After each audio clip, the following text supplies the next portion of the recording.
Yo, yo, yo. What's up, you guys? This is part two of my 2-year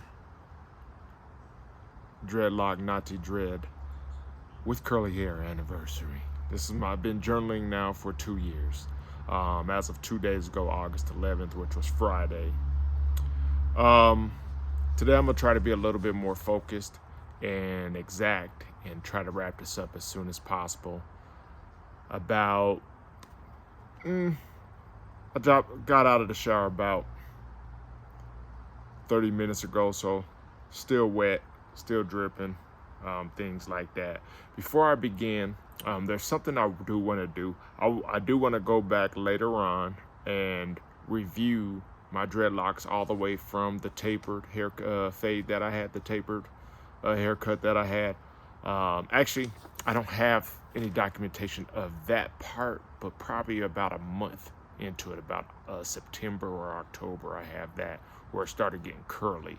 So I'll probably want to go revisit some of those still photos that I have, possibly even some videos. Thing is, I don't have the knowledge of how to do that, so I'm going to ask any of my followers to, if you guys have knowledge of how to pull something up on a computer screen and record what's on your phone at the same time, or walking me through that, I'm asking for your help. Hey man, you know, well, the squeaks the most gets soil. So I'm going to see if somebody helps me out and wants to step forward and teach me how to do that. Because I do want to go over that 2-year progress, that 2-year journaling that I've been doing. So I think that's pretty important, you know. Yeah, because it was a long process. But let me get to this. Some of the things that I learned since August 11th, 2021 is that all hair, any hair, will lock. That means if it doesn't really matter your nationality, your race, nationality, whether you have 1, 2, 3, or 4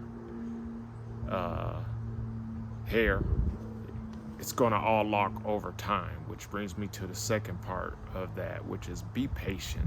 Be patient. It will come around. Switch this around, turn it around. You know, you will get locking. It's just going to take time. This is for those of us, of you and myself, that's why I said us, who want to freeform, actually freeform. You know, it just takes time. It just takes time. All right. Second part is when you're doing that process of the freeform, don't touch your hair as much as possible. The more you touch your hair, it interferes with the locking process, threads or hair that might be getting ready to knot up or in some type of way get twisted or whatever, what have you, maybe growing in. You could disturb that process. Also, you could end up causing abrasions on your scalp, as I sort of touched on yesterday. That scratching will, of course, you're using your nails a lot of time when you're scratching, and that could cause abrasions, which is not healthy for your scalp. Okay, the less you touch your hair, the more you let your hair decide what it's going to do. You know what I mean? Of course, we have to touch our hair during showers, not showers, but during the shampoo. Whenever we shampoo, rinse, and wash our hair on those days, whatever days you choose. Now speaking of that, washing your hair. You want to keep your hair clean. Some people have this ideal that your hair should be dirty, natty, unkept, and things like that. And a lot of people think that dreads are dirty and unkept. Well, we're going to end those types of stereotypes, in those, and just let you guys know, no, you want your hair as clean as possible if you're going a freeform route. Once again, this is for people who are freeforming. If you're interlocking, crocheting, or things like that, I don't know, that's not my experience, but from what I have heard, some people don't like to wash their hair or get it wet because it'll make it poofy, and that's for people who want a specific coded uniform look or something like that, a manipulated look. Freeforming, it is what it is, you know what I mean? So if you want to tight curls and spirals and all these things, whether you're doing twisting or whatever it is, that's not necessary with freeforming. So keep your hair clean. The cleaner your hair is, the faster it will lock. The faster it locks, you know, the happier you'll probably be.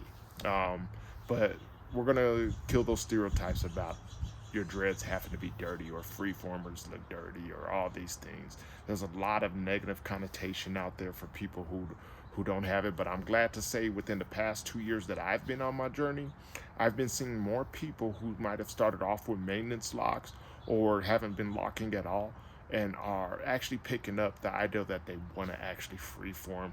And if you did have some maintenance done to your hair, you can start freeforming. You don't have to cut your hair all the way off. Just stop touching it, let it go, quit going to the loctician or what have you, and let it do what it do. You know what I mean? It'll do there. You will be considered freeforming because you're not touching or manipulating your hair at all. Brings me to the word semi-freeform. No way it could be semi-freeform. Freeform literally means free from forming, forming freely, meaning no manipulation. You know what I mean? I do think if you want to separate your hair, like you don't want it to Congo, you know, it's not fully freeforming, but I would still consider you a freeforming. Yeah, that, you know, if you want to do that. But that's just me and my take. But that word semi, how can you semi free form? It just goes against its oxymoron. So anyhow, keep your hair clean daily. Speaking of keeping my hair daily, when I first started off, at the beginning, I washed my hair pretty much every day.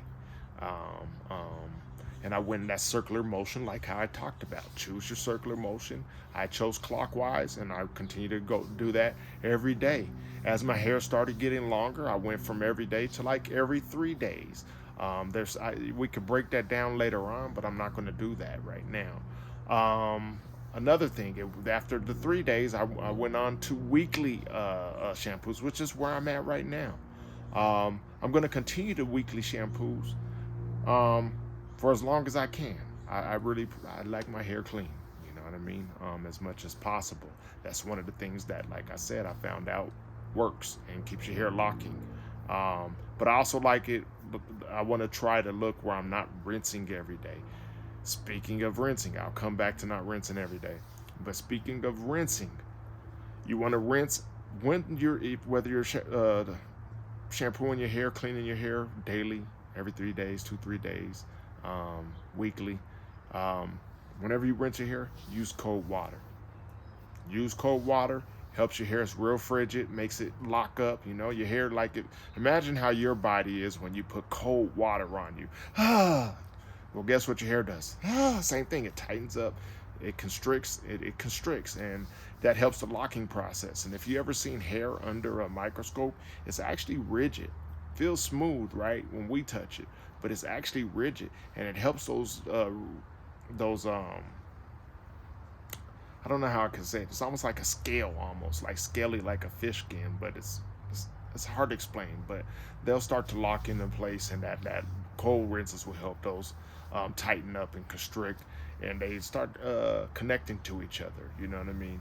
So you want to do that. Now going back to rinsing daily, as I said, I've been rinsing daily for my whole 2 years, almost daily, whether I go to the gym or not.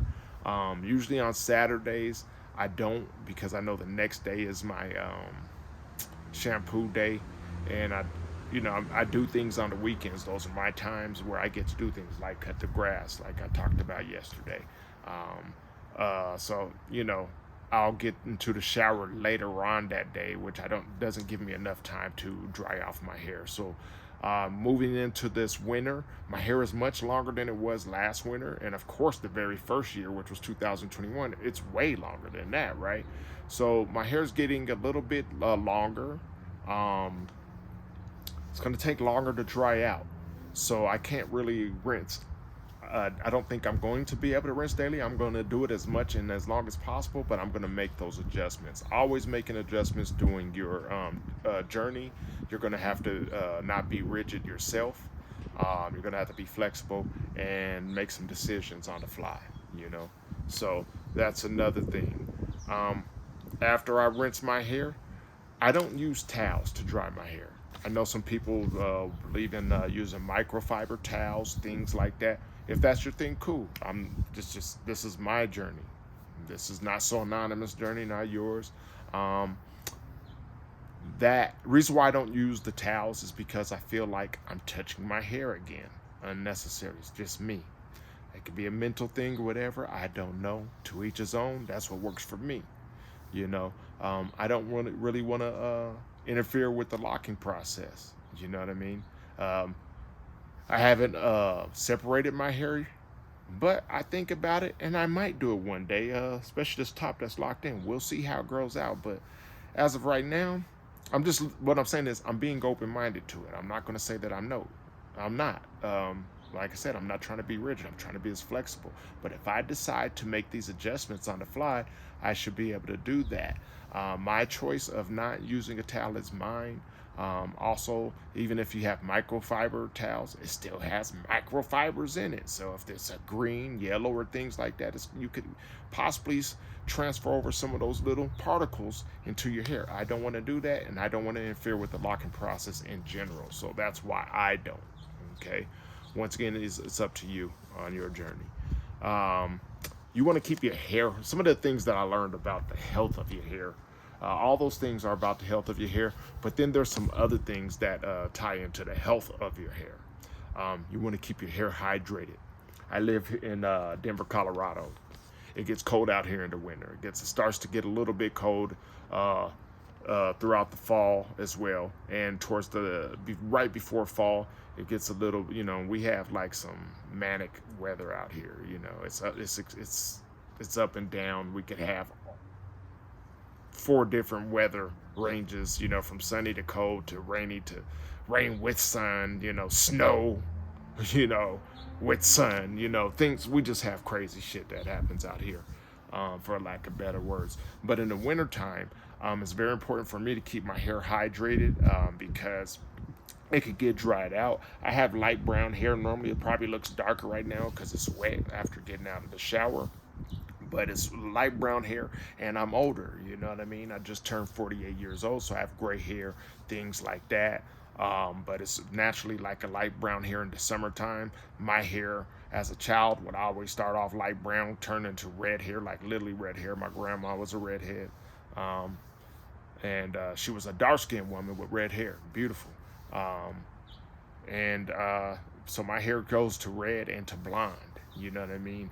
And it seems like that people with that type of color, their hair looks real dusty, like dry. And in the wintertime, the sun's still out, so it could still have a lot of effect. The sun's not out as long, but you need to hydrate it. The winter weather dries out your hair. You need to hydrate it and protect it so it's not brittle and breaking and so forth. Just like if you had long hair that you were combing and you put your hair in ponytails or braids, or man or woman, and you want to keep it as healthy as possible. You know what I mean? Another way that I keep it healthy as possible is keeping my hands out of my hair, going back to that as much as possible, just letting my hair be.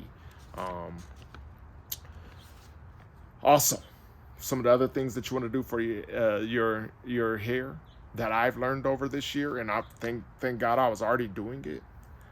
Eating well, looking at your diets. I'm not a vegetarian, I'm not vegan, but I try to eat as much vegan as much as possible and vegetarian as much as possible. I'm just not quite there yet. I know my goal was to live an ITAL life soon, but I'm not there yet. And, you got to learn how to be patient. Once again, be patient with yourself. I'm just not there yet, and that's okay. Maybe tomorrow. But I try to eat as healthy as possible. I grew up in a house. I lived in a neighborhood out here. I grew up in a neighborhood out here, which I'm not going to give the name or anything like that because there's some anonymity piece in there. But, it's, a lot of fried chicken, a lot of pork chops, a lot of everything and stuff. I grew up in a house that wasn't like that, but all the kids in my neighborhood ate like that. You know what I mean? I grew up in a house where I was eating asparagus way in the 70s, 80s, artichokes, you know what I mean? Raw foods and things like that because that's what my mom did, you know what I mean? And I was eating those things, and the kids who ate now I did get some ham hocks. I had that stuff in my house, but I had a variety of that stuff. I did have fried chicken. It's just I didn't have fried chicken every damn day like a lot of people. You know what I mean? That just wasn't my house. I was introduced to a lot of things. That's all I'm saying. So for me, switching over to eating lots of vegetables, fruits like that, things like that, that's been a lot easier for me than most. I actually enjoy it. When I was a kid, I wanted to have all the unhealthy stuff, which I did. But as my parents got older, it's like me now. I'm getting more conscious of the things I put in my body. They were at that time. I was a kid getting mad at them, like, you bringing this stuff home now? I went from having Kool-Aid to all these things to eating whatever, raw. I don't know if you understand what it's like to eat raw food, but I was eating raw food, like what I mean by raw, like fresh vegetables, not cooked, steamed, or anything like that in the 80s. You know what I'm saying?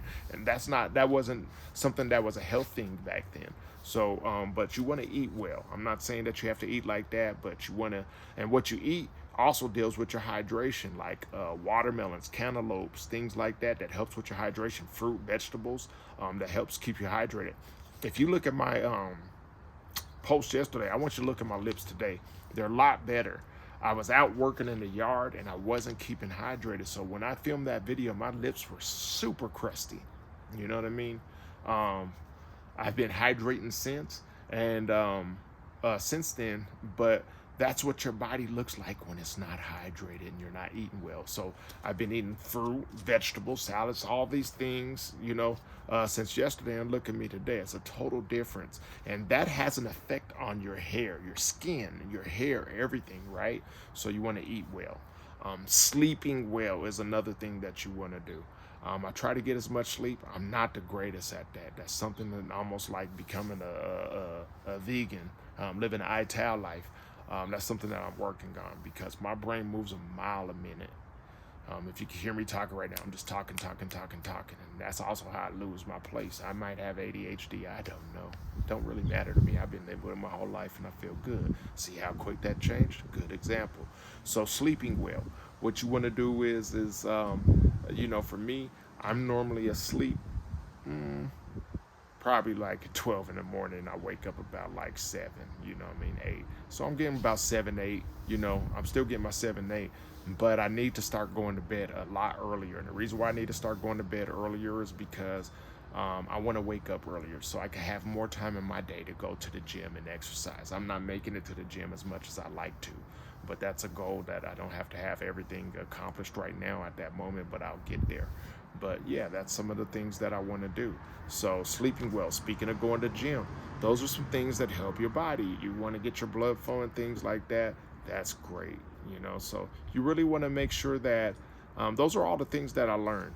Now, I'm not going to say that I learned these on my own. Some of these things I was doing prior to this journey, and then there was things that I learned from those that I mentioned yesterday, Not Nation, Dami Congos, Troy Blyden, Johnny the Dread, Zaylox was his name. I want to say Zaylox 23 or something like that. But yeah, people like that. Those are things that I heard. And those were the guys that I studied and learned from. You know what I mean?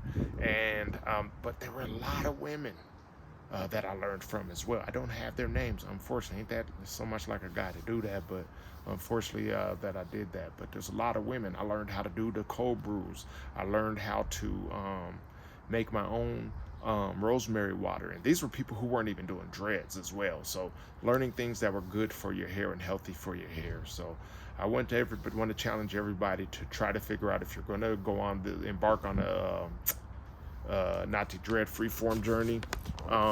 Educate yourself. That's what it's really going to come down to. Those who are successful, those who you see hanging on, I don't think they just do it just on some, white knuckling force of will.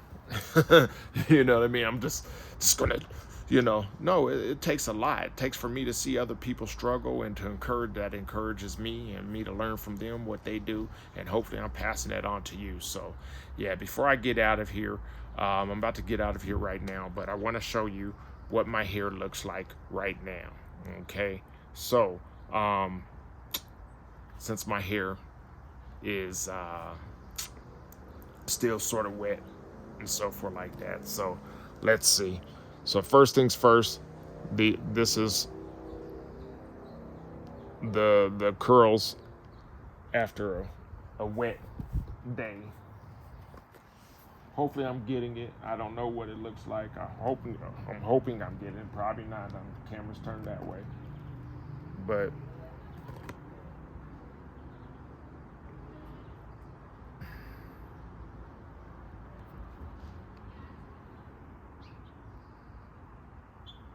see underneath my hair, all that loose hair, stuff like that.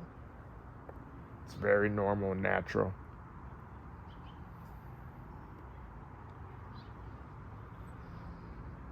Curly hair behind the ears again.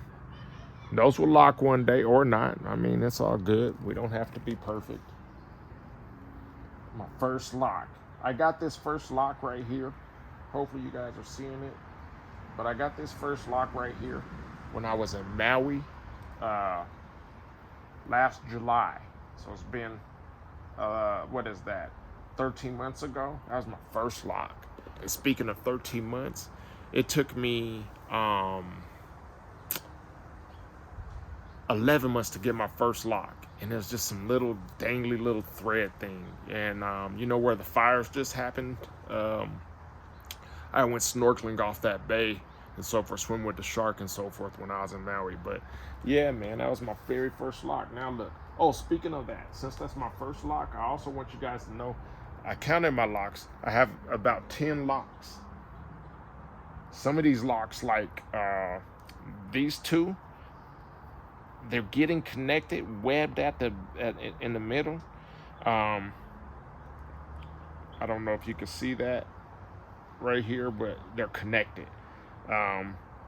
Those are something that I'm considering separating, but I sort of think that they're naturally going to keep separating as they grow out. If they become one, I'll decide at that time if I want to separate them or not. But right now I'm counting those as two, not one. You know what I mean? I'm counting those as two locks, not one. First dread.